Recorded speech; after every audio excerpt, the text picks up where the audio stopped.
সুখের বৃষ্টি ঝরে যারে ভেবে দিন কেটে যায় মনের গহীন ঘরে, যার সাথে মনের ভেতর সুখের বৃষ্টি ঝরে, তবু কেন যে সে হারিয়ে যায়, যায় না ধরা তারে। যা পাখি উড়ে যা রে, দেখলে বলে দিস তারে, আমি থাকবো বসে তার পথে এই নদীর কিনারে। যা পাখি উড়ে যা রে, দেখলে বলে দিস তারে, আমি থাকবো বসে। আগামী 7 দিন আমি তোমাদেরকে কিচ্ছু বলবো না। আরেকটা কথা, তুমি আর আব্বু ঝগড়া করবে আর আমাদের বকা দিবে তা কিন্তু হবে না। আমরা আব্বুকেও বলে দিয়েছি। তোর মামা কিন্তু বলেছে ওর সাথে বেশি মিশতে না, তুই বেশি মিশবি না, বুঝছিস? আচ্ছা ঠিক আছে মাম্মি, ওই লিটল লিটল মেলামেশা করবো। আমার জন্য রেজাল্ট খারাপ করার বিনিময়ে আপনি কি পাবেন? তোমার সান্নিধ্য। শুনতে না চাইলে শুনেন না, নানি কি কইছে এটা আমার পেটের মধ্যেই থাক। মা কি বলেছেন মা? ওর এখন আবার সেই কুপানোর নেশা উঠেছে, এখন ছেলে খুঁজে বেড়াচ্ছে, কাক বিয়ে করে ও কুপাবে। এইসব কি করছো? জয়নার মোড় দেখে ডর লোকে তা তো ক্ষতি করতেছি না, কার মনে কি আছে তো কোয়া যায় না। না কি স্বপ্ন দেখেছিস বল না। আমি আবার পিচ্চি হয়ে গেছি, একদম নদীর সমান। তোমার আঙ্গুল ধরে পার্কে ঘুরে বেড়াচ্ছি, বাদাম খাচ্ছি, তুমি আমাকে একটা হাওয়াই মিঠাই কিনে দিয়েছো। আচ্ছা আমাকে না বললে আমি কিভাবে বুঝবো যে কি হয়েছে বলো তো? তোমাকে কি কেউ কিছু বলেছে? তুমি আবির আর নদীর কসম কেটে একটা সত্যি কথা বলবে? আচ্ছা কি বলো? আমি ফিরে না আসলে তুমি কি আবার বিয়ে করতে? আচ্ছা কেন এসব কথাবার্তা বলছো বলো তো? হ্যাঁ, আর তোমার ফিরে না আসার সাথে এগুলোর কি সম্পর্ক? আর তুমি ফিরে না আসলে আমি বিয়ে করতাম কোন দুঃখে? করতে কিনা বলো। না আমি করতাম না। তুমি কিন্তু বাচ্চাদের কসম কেটে বলছো, সত্যি করে বলো। আচ্ছা কি হয়েছে তোমার সময় বলো তো? কী সব উদ্ভট কথাবার্তা বলছো? আমি কেন বিয়ে করতে যাবো বলো তো? আমি যদি না আসতাম তোমার বাবা মা ঠিকই তোমাকে আরেকটা বিয়ে দিয়ে দিত। এসব একদম ভুল কথা। বাবাই আমাকে তোমাকে আনতে যেতে বলেছিল, আর তাদের মাথায় যদি এসব চিন্তা থাকতো তাহলে নিশ্চয়ই তোমাকে আনতে যেতে বলতেন না। হ্যাঁ, আমাকে নিয়ে আসতে গেছেন আবির আর নদীর জন্যে। ওদের দুজনকে পালতে গিয়ে বাবা মা হিমশিম খেয়েছেন, তাই গেছেন। এ বাড়িতে নদী আর আবির ছাড়া আমার আর কেউ আপন নেই। সবাই আমার শত্রু, সবাই আমার পর। আচ্ছা তোমাকে লাইলি কি কিছু বলেছে? লাইলি আমাকে কেন বলবে? কেউ কিচ্ছু বলেনি। আচ্ছা তাহলে কে কি বললো সেটা আমাকে বলো। এসব উদ্ভট কথাবার্তা যে কে বলে? আচ্ছা আমি কি এতই খারাপ যে তোমার বাবা মা আমাকে এত অপছন্দ করেন? তারা মোটেও তোমাকে অপছন্দ করে না। তুমি যে কদিন ছিলে না তারাই আমাকে বারবার বলেছে তোমাকে নিয়ে আসতে। এতবার করে বলেছেন, তাহলে যাওনি কেন আনতে? আচ্ছা যা হবার তা তো হয়েছে, আমি তো তোমাকে সরি বলেছি। এবার চলো না খেতে যাই, চলো। তুমি সত্যি করে বলো তো, তোমাকে আবার বিয়ে দিতে চাইলে তুমি বিয়ে করতে না তো? ছি ছি সোনা, তুমি এ সমস্ত কি বলছো? আমি আমি কখনোই বিয়ে করব না, প্রমিস। তুমি যদি আবার বিয়ে করো আমি মরে যাব। আচ্ছা আচ্ছা ঠিক আছে, করব না। আমি মরে গেলেও কিন্তু বিয়ে করবে না তুমি? আরে কি আশ্চর্য, এরকম অলক্ষণে কথাবার্তা কেন বলছো? বললাম তো করব না। চলো চলো খেতে চলো, প্লিজ চলো।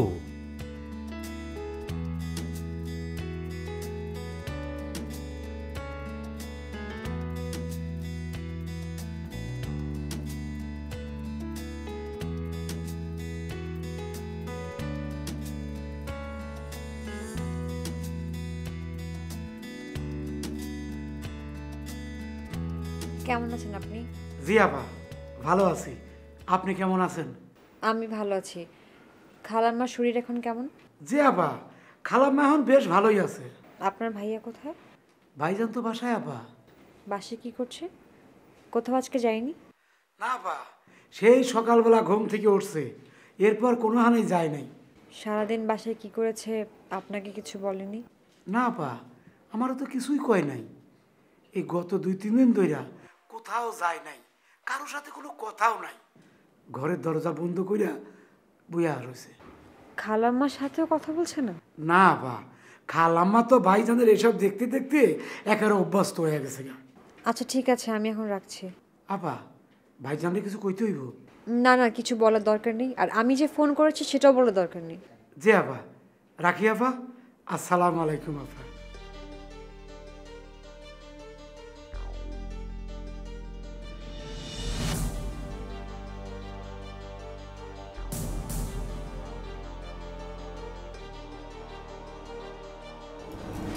তোমার কি দেখা এখনো শেষ হয়নি? তোমাকে যে বলেছে সে ভুল বলেছে। তার মানে আমি মিথ্যে কথা বলছি? তুমি মিথ্যা বলছো সেটা কখন বললাম? আমি বললাম যে এই ধরনের কথা তোমাকে কেউ বলেনি। তুমি বাসা ছেড়ে যাবে না? শুধু আমি না, তুমিও যাচ্ছ না। হ্যাঁ, ভালো কথা, তোমার কলিগ শুভ্র নাকি, ও আমাকে ফোন দিয়েছিল। কেন? ও তোমাকে ফোন করেছিল কেন? এমনি আর কি, রিসিভ করার পর বললো, হাই আপনি কেমন আছেন, তুমি কেমন আছো, বাসার সবাই কেমন আছে, এইসব জানার জন্য আর কি। তুমি কি বললে? আমি আর কি বলবো, আমি বললাম সবাই ভালো আছে, কিন্তু আমাকে কেন ফোন দিল হঠাৎ? সেটা আমি কি করে বলবো, আমি জানি নাকি? স্ট্রেঞ্জ, তোমার কলিগ আমাকে কেন ফোন দিয়েছে তুমি সেটা জানবে না? আমি জানি না, আর ওর একটু মানসিক সমস্যা আছে, এরপর থেকে ফোন দিলে তুমি ফোন ধরো না। মানসিক অসুস্থ মানে এটা কি? মানসিক অসুস্থ মানে মানসিক অসুস্থ, তোমাকে ফোন ধরতে মানা করছি, ফোন ধরবা না, বাস। আচ্ছা, কোনো কি সমস্যা হচ্ছে? তুমি কি কোনো কিছু নিয়ে দুশ্চিন্তা করছো? আমি আমি কি নিয়ে দুশ্চিন্তা করব? না। শুভ্র আমাকে ফোন দিয়েছে শোনার পর থেকেই তোমার চোখে মুখে কেমন একটা ভয় কাজ করছে। ওর সাথে কি তোমার কোনো সমস্যা? আরে ওর সাথে আমার কি সমস্যা হবে? ও তো মেন্টালি সিক, বললাম না। তাহলে ও চাকরি করছে কিভাবে? তোমার অফিসে কি কেউ জানে না? জানবে না কেন? অবশ্যই জানে, আগে এমন ছিল না, এই রিসেন্ট এমন করছে, চাকরি চলে যাবে কয়দিন পরেই। কি করে মানে, ওর সিমটমগুলো কি? তোমাদের ডক্টরদের না এই একটা প্রবলেম, মানে কেউ অসুস্থ শোনার আগের থেকে তোমার সিমটম কি হ্যান ত্যান ডাক্তারি করা শুরু হয়ে যাবে সাথে সাথে। একজন মানসিক রোগী, আমি একজন মানসিক রোগীর ডাক্তার হয়ে তা তো জানতে চাইতেই পারি। সিমটম কি আমি আসলে ঠিক জানি না, তবে ওই ওর ডিভোর্স হওয়ার পর থেকে সারাক্ষণ শুধু উল্টাপাল্টা কথা বলতে থাকে। ডিভোর্স কেন হয়েছে? আশ্চর্য, ওর ডিভোর্স কীভাবে হয়েছে, কেন হয়েছে, এটা আমি কী করে জানবো? আমি জানি ওর পার্সোনাল ম্যাটার না এটা। আরে বেচারা নিশ্চয়ই তার বউকে অনেক ভালোবাসতো। তুমি বসো, আমি জানি আসি।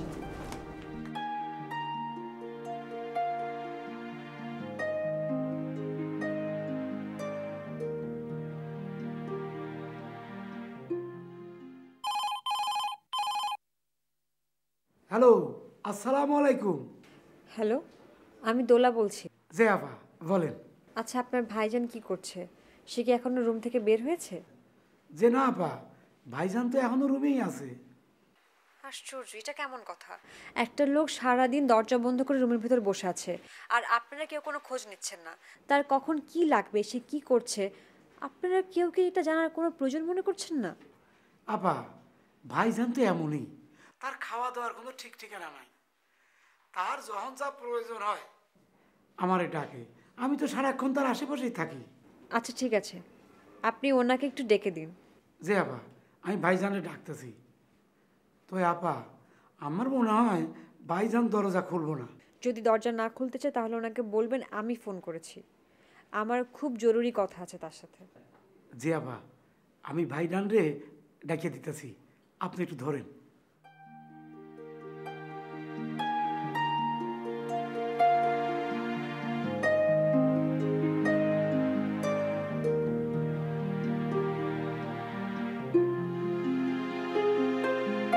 ভাইজান, ভাইজান,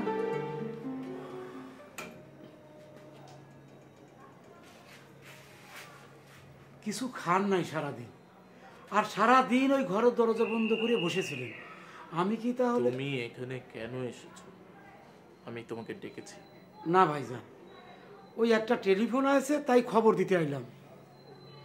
আর কিছু বলবে? না ভাইজান, ওই দোলা ম্যাডাম কইলো তোমার ভাইজান একটু ডেকে দাও। তুমি বলনি যে আমি এখন কোনো কথা বলবো না? ভাইজান কইছি তো, তারপরেও আমারে কইলো তোমার ভাইজানকে দাও। দেখো করিম ভাই, আমি এখন আমার মনের কথা শুনছি। এখানে অনেকগুলো যুক্তিতর্ক এসে হাজির হয়েছে। এই যুক্তিতর্কের সমস্যা সমাধান না হওয়া পর্যন্ত আমি কোনো কাজ বা কোনো কথা বলবো না। তুমি তোমার আপার কথায় আমাকে ডেকেছো, এখন আমার কথায় তোমার আপাকে এগুলো গিয়ে বলো, যাও। জি ভাইজান। আর ওকে বলবে ওর ফোন করার প্রয়োজন নেই, সময় হলে আমিই ফোন করবো। যাও। জি ভাইজান।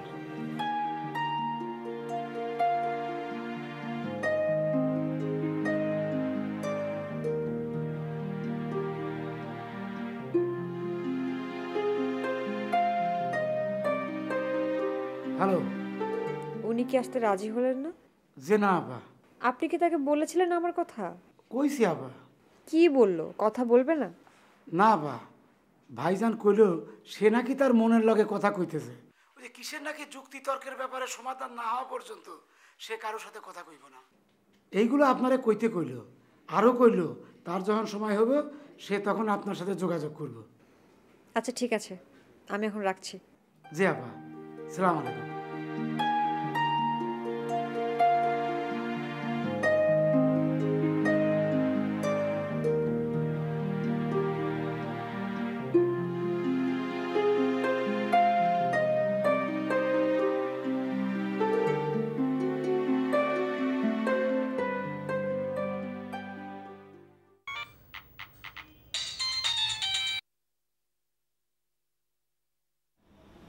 নুপুর, রাতে আর আমাকে ফোন দিও না প্লিজ। কেন? রাতে আবার কি সমস্যা? শুধু রাতে না, তুমি আমার মোবাইলে ফোন দিও না, দরকার হলে আমার অফিসের TNT-তে ফোন দিও। সুমনা কি ফিরে এসেছে? না, কিন্তু তবুও তুমি আমার মোবাইলে ফোন দিও না। মোবাইলে ফোন দিলে একটা ঝামেলা হতে পারে। কি ঝামেলা? তুমি সত্যি কথা বলছো না কেন? তোমার বউ ফিরে এসেছে?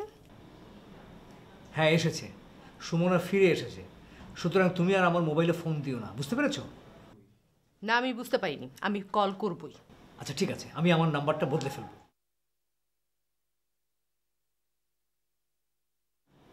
নুপুর, নুপুর তুমি বোঝার চেষ্টা করো। আমি তোমাকে আগেও বলেছি আমি আর কোনো ঝামেলায় যেতে চাই না। ঝামেলায় কেউ যেতে চায় না জামিল, কিন্তু ঝামেলা হয়ে যায়। ওকে ঠিক আছে, আমি তোমাকে আর রাতে কল করব না। বাট তুমি তোমাকে একেবারে কল করতে না করো না আমাকে প্লিজ। আচ্ছা তুমি আমাকে কেন আবার ফোন দেবে বলো তো? জামিল, আমার কেউ নেই, আমার কেউ নেই জামিল। আমি শুধু মাঝে মাঝে তোমার সাথে একটু কথা বলি। আমি যদি সেটাও না পারি আমি কিভাবে বাঁচবো জামিল? আমি জানি যে আমার প্রতি তোমার কোনো দায়িত্ব নেই। নুপুর, আমার সাথে কথা বলে কোনো লাভ নেই। তুমি বরং এক কাজ করো, তুমি তোমার মেয়েকে নিয়ে আসো এখানে পড়ে না থেকে। সেই হচ্ছে তোমার সবচেয়ে বড় সঙ্গী। ও তো আমার কাছে ফিরে আসবে না। তাহলে তোমার হাজব্যান্ডকে বোঝাও, তুমি তার কাছে যাও। আমার হাজব্যান্ডও আর আমার নেই জামিল। আচ্ছা তাহলে আমি কি করতে পারি? আমার কাছে তুমি কি চাও? কিচ্ছু চাই না জামিল, শুধু বাঁচার একটু শক্তি খোঁজার চেষ্টা করছি। তুমি ভুল জায়গায় শক্তি খুঁজছো নুপুর। আমার কাছে তুমি কিছুই পাবে না। আমি এমনিতেই দুর্বল মানসিকতার একজন মানুষ। অন্য কাউকে মানসিক শক্তি দেওয়ার মতো কোনো ক্ষমতা আমার নেই। ভালো বলেছ। ঠিক আছে তাহলে রাখি। আমাকে ভুল বোঝানো নুপুর। এমনিতেই সুমনা সারাদিন আমার সঙ্গে প্রচণ্ড রাগ করে। আমি বুঝতে পেরেছি জামিল, আমাকে তোমার আর কিচ্ছু বোঝাতে হবে না। আমি রাখি। হ্যাঁ, গুড নাইট। Good night.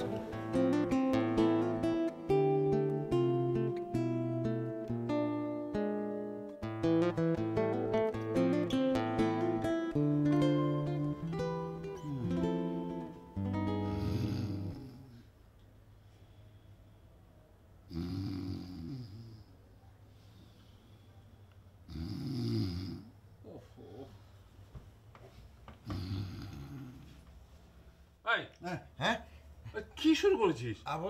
এখন তো আরো খারাপ ভাবে নাক ডাকছে। আবারও নাক ডাকছে? হ্যাঁ, তো এরকম করে শুয়েছিস কেন? ঘাড়ে এরকম করে শুয়েছিস, সোজা হয়ে শো, ঘুমা। আজকে যে কি যে হচ্ছে আমার নাকের, ওই জন্য একটা কাজ করি। কি? ওই যে কালকের থেকে 3 তলা একটা রুম খালি আছে না, সেখানে যে ঘুমাবো। কালকে দেখা যাবে, এখন ঘুমা। আচ্ছা ভাইজান ঘুমা। আচ্ছা, নাকটার যে কি হয়েছে।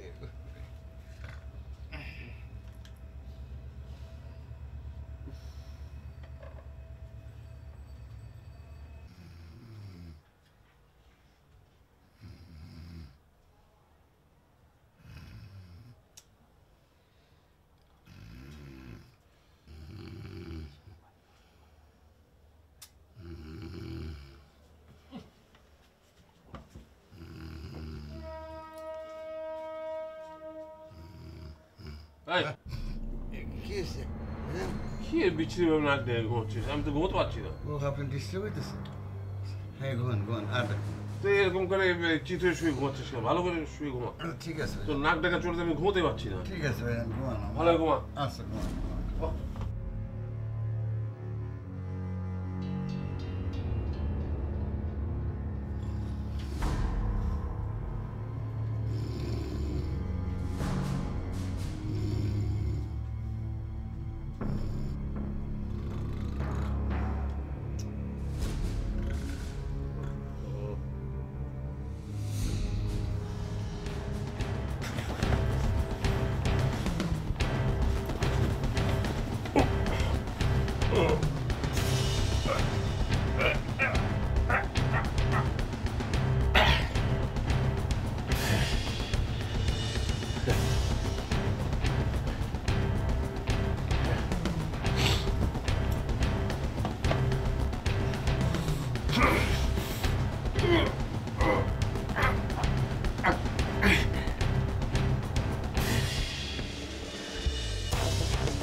তাহলে তুমি আমাকে কি করতে বলো?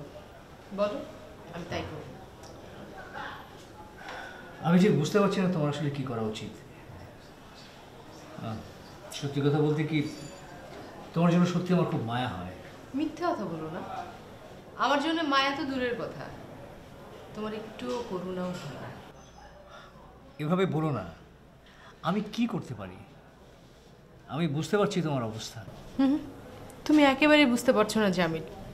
আমি একটা মানুষ, আমার বাবা মা নেই, আমার সন্তান আমার নেই, আমার হাজবেন্ড আমার নেই।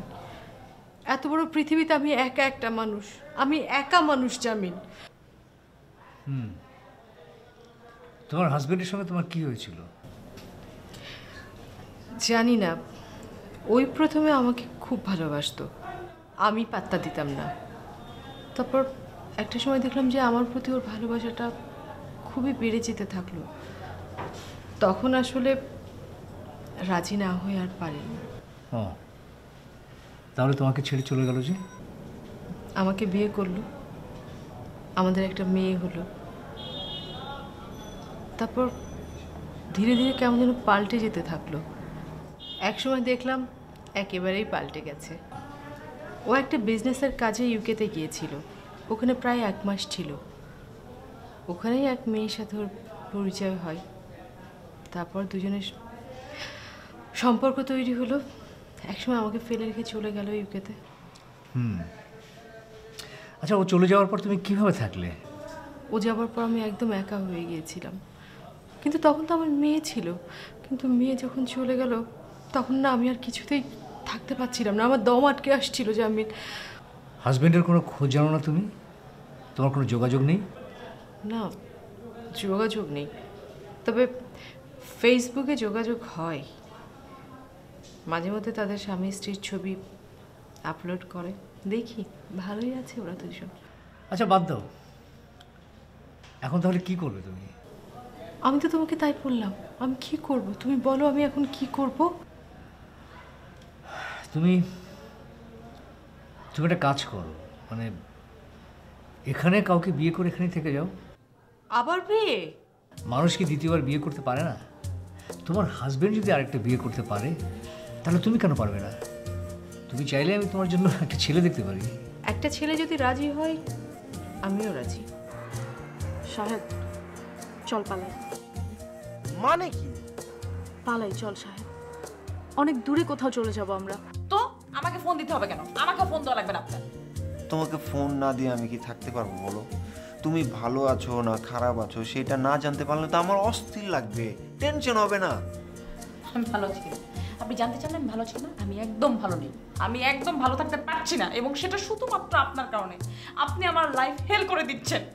মামি, লাইলি বেগম মোটেও ফাউল কথা কয় না। আমার কথা বিশ্বাস না হলে আপনি মামারে ফোন করে জিগান, হ্যাঁ নুপুর নামের বেটির লগে সারাদিন ফোনে কথা কইতো কিনা। তুই কান পেতে জামিলের কথা শুনেছিস?